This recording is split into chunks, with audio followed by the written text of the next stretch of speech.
সেই দিন ছুটির দিনে আমার বর আমাকে বলল, তোমার যদি খুব কষ্ট না হয় আমার জন্য বিফ কোরমা আর প্লেন পোলাও বানিয়ে নিয়ে আসবে।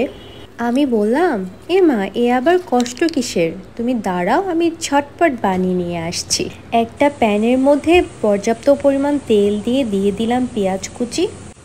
এটাকে নাড়িয়ে চাড়িয়ে যখন হালকা ব্রাউন কালার হয়ে যাবে তখন এটাকে উঠিয়ে নেব।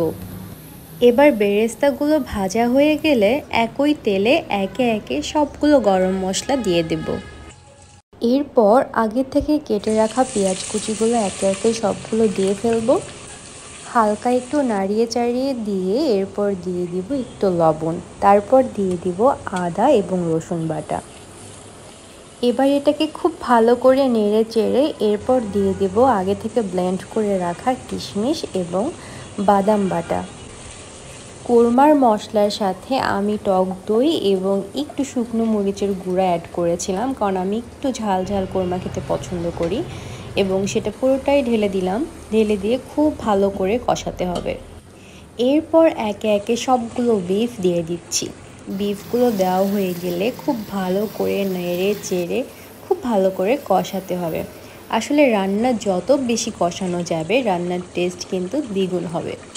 এরপর 2 চামচ গুঁড়া দুধ ইউজ করেছি। গুঁড়া দুধটা কিন্তু পানির সাথে মিশিয়েও ইউজ করা যায়।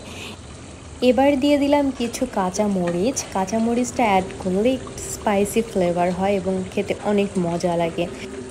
দেন সামান্য একটু চিনি অ্যাড করলাম এবং অ্যাড করার পরে আগে থেকে ভেজে রাখা বেরেস্তাগুলো সব গুঁড়ো করে দিয়ে দিলাম। এরপর যথারীতি খুব ভালো করে কষাতে হবে। এরপর ঢাকনা দিয়ে কিছুক্ষণ রান্না করলেই এই তো বিফ কোরমা রেডি। এরপর এটাকে টেবিলে সার্ভ করে সাদা পোলাওয়ের সাথে খেয়ে নিব। হ্যাঁ, খেতে কিন্তু ফাটাফাটি হয়েছিল। আমার কুকিং ভ্লগটি কেমন লাগলো কমেন্ট করে জানাতে ভুলবেন না। বাই।